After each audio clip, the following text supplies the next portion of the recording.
Most people think trauma looks like a breakdown. But for you, it looks like a promotion. It looks like a clean house, a life that looks impressive from the outside, and a reputation for never needing help.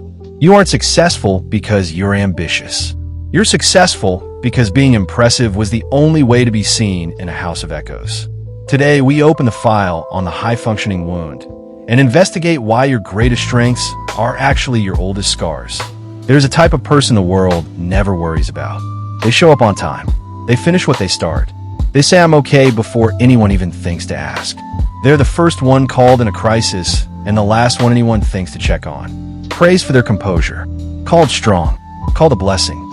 And somewhere beneath all of that, beneath the color-coded calendar and the inbox always at 0, there's a child who learned very early that falling apart was not permitted. Not because the world was cruel, but because no one was watching closely enough to notice if it fell apart quietly. Some children learn to cry louder. Others learn to become impressive. This is the high-functioning wound. It is not present in emergency rooms. It shows up as a person who cannot sit still without feeling like they are failing. Who answers messages at 1 a.m. and calls it dedication. Who cleans the kitchen instead of crying. Who apologizes before asking for anything. Who, the moment the work stops, feels a sourceless dread settle in, as if rest itself is a form of wrongdoing. We're going to investigate exactly how that happens. But first, we need to look at the original scene of the crime. Emotional neglect does not always look like a wound from the inside. There is no single moment you can point to and say, "There, that is where it happened." Instead, it looks like a house where the lights are on, but no one is paying attention. A house where your report card got a glance and your feelings got a silence. Where you were fed, clothed, and by every external metric, fine. But where the most essential question, who are you becoming and does it matter to us, was never asked out loud. Children are not equipped to diagnose their environment. They are only equipped to adapt to it. So when a child discovers that achievement produces warmth, that a gold star earns a response that an ordinary Tuesday afternoon never does, the brain makes a note. This is how I become real to them. This is how I exist in this house. And from that moment, the behavior begins. Not as ambition, as survival. The child learned that usefulness was safer than need. That performance was more reliable than vulnerability. That the version of themselves the world rewarded was not the full version, but it was the version that got to stay. The straight A's are not drive. They're a distress signal in the language of competence. The perfectionism is not discipline. It is the terror of what happens when you're ordinary and no one cares.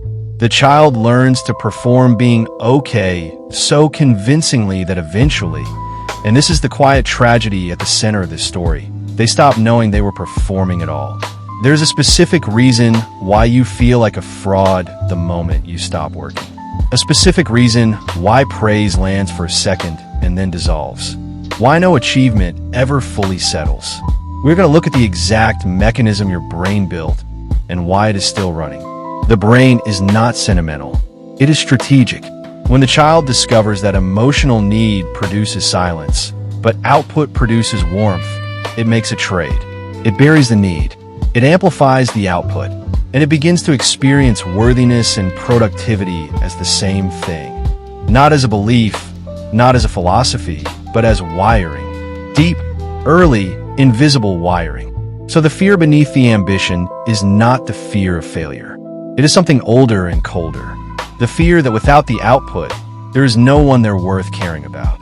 That the moment the performance stops, the silence returns. And in that silence, you will finally hear what you always suspected. That you were tolerated, not treasured.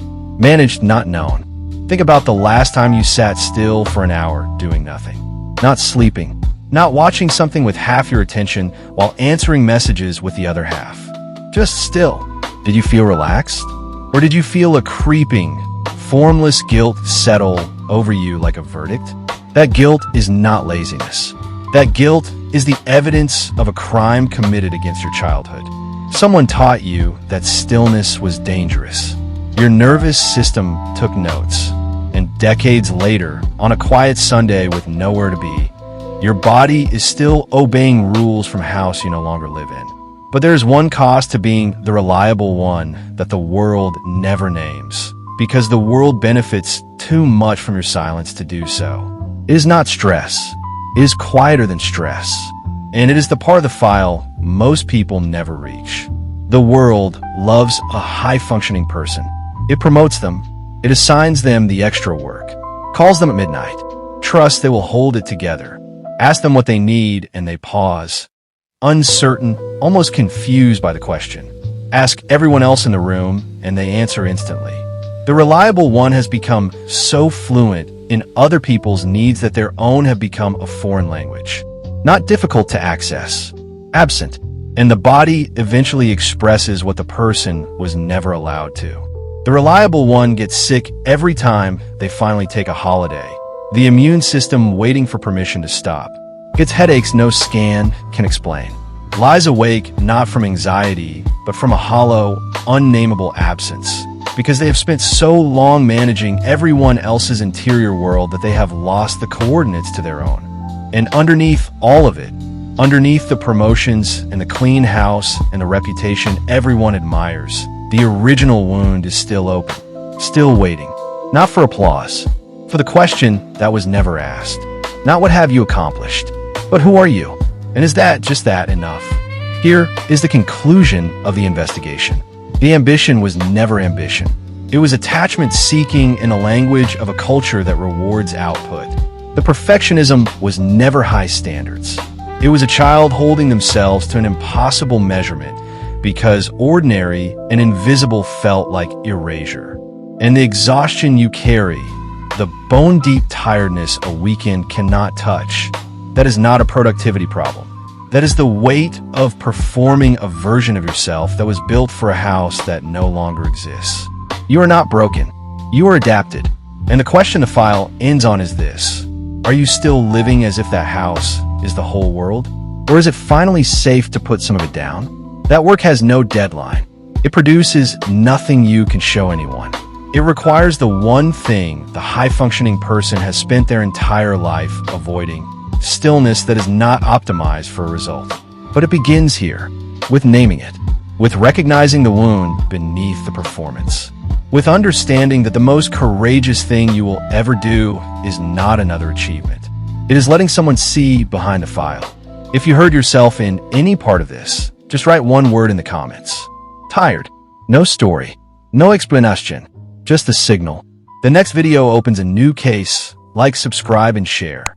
See you in the next one.